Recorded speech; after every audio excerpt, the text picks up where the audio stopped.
আসসালামু আলাইকুম, মোহসেনা শাওন আপনাদের সবাইকে আমন্ত্রণ জানাচ্ছি এনটিভির দুপুরের খবরে। ক্রাউন সিমেন্ট শিরোনাম দেখছিলেন, এবার পুরো খবর। প্রস্তাবিত বাজেটকে একমুখী ও গতানুগতিক উল্লেখ করে বিএনপির স্থায়ী কমিটির সদস্য আমির খুসরু মাহমুদ চৌধুরী বলেছেন, রাজনৈতিক দলগুলোর সাথে আলোচনা করে ঐক্যমতের ভিত্তিতে বাজেট দেওয়া উচিত ছিল। 2025-26 সালের প্রস্তাবিত বাজেটের বিষয়ে বিএনপির আনুষ্ঠানিক প্রতিক্রিয়া জানাতে আয়োজিত সংবাদ সম্মেলনে তিনি এসব কথা বলেন। মূল্যস্ফীতি 6.5% নামিয়ে নিয়ে আসার যে লক্ষ্যমাত্রা অর্থ উপদেষ্টা নির্ধারণ করেছেন, সেটি সহ প্রবৃদ্ধির লক্ষ্যমাত্রাকেও অবাস্তব বলে আখ্যা দেন আমির খসরু। শিক্ষা, স্বাস্থ্য ও কৃষিতে বরাদ্দ কমানো জনগণের সেবা পাওয়ার অধিকারকে ব্যাপকভাবে খর্ব করবে বলেও মন্তব্য করেন তিনি। কালো টাকা সাদা করার সুযোগ দেয়া নিয়মিত করদাতাদের সাথে বৈষম্য বলেও উল্লেখ করেন বিএনপির স্থায়ী কমিটির এই নেতা।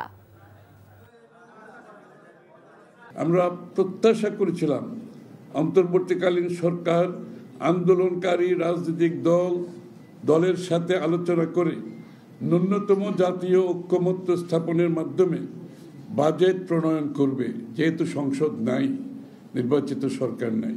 কিন্তু সেই সুযোগটি কাজে লাগানো হয়নি। বাজেট প্রণয়ন একমুখী, অংশগ্রহণহীন ও গতানুগতিক ধারার হতো নতুন চিন্তার প্রতিফলন ঘটত। বর্তমানের বিশেষ পরিস্থিতিতে এই সংলাপ আরও জরুরি ছিল। পশুর হাটের সার্বিক খবর জানাতে রাজধানীর তেজগাঁও পশুর হাটে আছেন আমাদের সহকর্মী নাজিবুর রহমান। সরাসরি যোগ দিচ্ছেন তিনি আমাদের সাথে। নাজিব, হাটে কেমন পশু এসেছে আর ক্রেতা বিক্রেতারা তাদের সংখ্যা কেমন দেখছেন আপনি?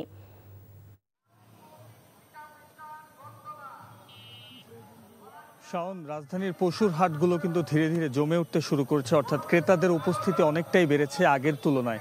আজ সকাল থেকে আমরা রাজধানীর বিভিন্ন হাটগুলোতে ঘুরেছি, যেখানে দেখেছি আসলে ক্রেতারা হাটগুলোতে আসছেন এবং দাম যাচাই করছেন এবং বেশিরভাগ ক্ষেত্রেই তাদের দাম শুনে পছন্দ হলেই পশুটি তারা কিনে ফেলছেন, এমনটি আমরা দেখেছি। এবং বিভিন্ন আকারের গরুর দামে কিন্তু কিছুটা পরিবর্তন আমরা দেখেছি। গত কয়েকদিন যে ধরনের দাম তারা চেয়েছেন, আজ তারা কিছুটা কম চাচ্ছেন। আবার ক্রেতাদের কাছ থেকে অভিযোগ আসছেন যে কিছু দাম তারা গত বছরের তুলনায় বেশি চাচ্ছেন। আপনারা নিশ্চয়ই দেখতে পাচ্ছেন যে এই গরুটির দাম তারা চাচ্ছেন প্রায় 2 লাখ টাকা। এই আকারের যে সকল গরুগুলোই হাটে রয়েছে, সেগুলো কিন্তু 1,80,000 থেকে 2,20,000 টাকার মতো হাঁকাচ্ছেন বিক্রেতারা। সেখানে ক্রেতাদের উপস্থিতি কিছুটা কম। তারা বলছেন যে হয়তো ঈদের কাল থেকে হাটটি জমে উঠবেন এবং তারা পশু ক্রয়ে আগ্রহী হবেন, এমনটি তারা বলছেন। এবং সেই সাথে অন্যান্য মাঝারি থেকে একটু বড় আকারে যেসব গরু রয়েছে, এগুলো কিন্তু 1,80,000 টাকার মতো হাঁকাচ্ছেন বিক্রেতারা। সেই সাথে যারা ছোট আকারের গরু নিতে চান, তাদের ক্ষেত্রেও কিন্তু 1 লাখ এবং তার আশেপাশের সংখ্যায় তারা হাঁকাচ্ছেন বিক্রেতারা। সেক্ষেত্রে কিন্তু ক্রেতারা অনেকটাই অসন্তুষ্ট বলে আমাদের কাছে জানিয়েছেন। এবং বিক্রেতারা বলছেন যে পথে পথে যেই চাঁদাবাজি বিগত কয়েক বছর ছিল, সেটি কিন্তু অনেকটাই কমে এসেছে এবং সে কারণেই বিক্রেতারা বলছেন তারা স্বস্তিতে আছেন এবং তারা আশা করছেন বিকেল থেকে শুরু করে কাল এবং পরশু বেচাকেনা অনেকটাই বাড়বে এবং সেই সাথে ক্রেতাদের উপস্থিতিও বাড়বেন। আমরা সকাল থেকে দেখেছি পরিবার পরিজন নিয়ে অনেকেই এসেছেন, ক্রেতাদের উপস্থিতি আছে পরিবার পরিজন নিয়ে, তারা পছন্দের পশুটি নেয়ার চেষ্টা করছেন। শুধু গরুই নয়, যারা ছাগল কিনতে যাচ্ছেন তাদের ক্ষেত্রেও কিন্তু 10 থেকে 30,000 টাকার মধ্যে ছাগল তারা কিনছেন। আমরা দেখেছি বেচা বিক্রি কিছুটা কম, তবে সময়ের সাথে সাথে সেই বেচা বিক্রি অনেকটাই বাড়বে এমনটাই আশা করছেন হাট সংশ্লিষ্ট এমনকি বিক্রেতারাও। তো এই ছিল আমার কাছে সর্বশেষ। জানছিলাম পশুর হাটের খবর। ঈদ উপলক্ষে টানা ছুটি থাকলেও অর্থনীতিতে কোনো নেতিবাচক প্রভাব পড়বে না বলে দাবি করেছেন অর্থ উপদেষ্টা ডক্টর সালেউদ্দিন আহমেদ। আজ সচিবালয়ে সাংবাদিকদের কাছে তিনি এমন দাবি করেন।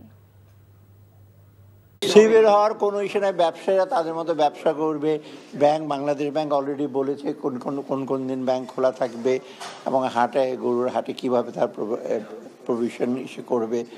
আমার তো এরকম হলিডে পৃথিবীর অন্যান্য যে আরও বেশি হলিডে থাকে, ক্রিসমাসের সময় ওদের 20-25 দিন হলিডে থাকে। নেপালে আপনার দুর্গাপুজোর সময় 1 মাস হলিডে থাকে, দেশ চলে না। অতএব চলবে, কোনো রকম বিরূপ বিষয়কতা। আর ইতিমধ্যে আমরা বাজেট তো দিয়ে দিয়েছি, বাজেটে মোটামুটি আমাদের যে কর্মপন্থা কী হবে সেগুলো এটাতে কাজ চলবে।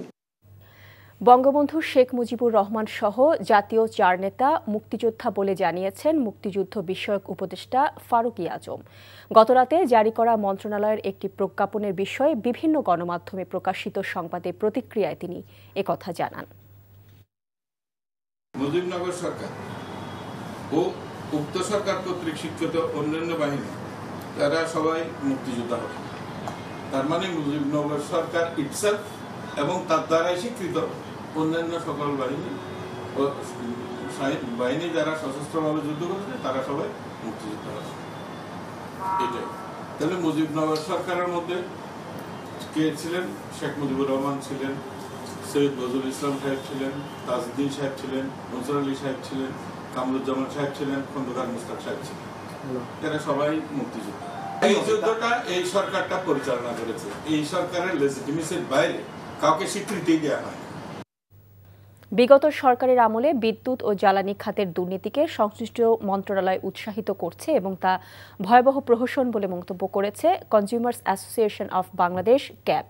আজ ঢাকা রিপোর্টার্স ইউনিটিতে বিশ্ব ব্যাংক ও এটিপির পরামর্শে REBকে সেবা খাত থেকে বাণিজ্যিক খাতে রূপান্তরের প্রতিবাদে আয়োজিত সংবাদ সম্মেলনে এমন মন্তব্য করেন সংস্থাটির জ্বালানি উপদেষ্টা অধ্যাপক M শামসুল আলম। তিনি বলেন, বিশ্ব ব্যাংক ও এটিপির পরামর্শে সরকার যে পথে হাঁটতে চাইছে সেটি বাস্তবায়িত হলে পল্লী বিদ্যুৎ খাত সম্পূর্ণ বাণিজ্যিক খাতে পরিণত হবে। এতে করে গ্রামীণ জনপদে প্রান্তিক মানুষের বিদ্যুৎ পাওয়ার সুযোগ সীমিত হয়ে আসবে বলেও জানান শামসুল আলম। এছাড়া পল্লী বিদ্যুতায়ন বোর্ড, পল্লী বিদ্যুৎ সমিতির চলমান বিবাদ নিরসনে ক্যাবের পক্ষ থেকে দেয়া 5 দফা সুপারিশ আমলে নেওয়া হয়নি বলেও অভিযোগ করা হয়। এই ছিল দুপুরের খবরে। এই খবরের ভিডিও সহ আপডেট জানতে ভিজিট করুন NTV অনলাইন www.ntvpd.com।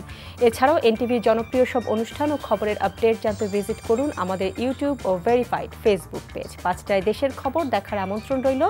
এতক্ষণ সাথে থাকার জন্য সবাইকে ধন্যবাদ।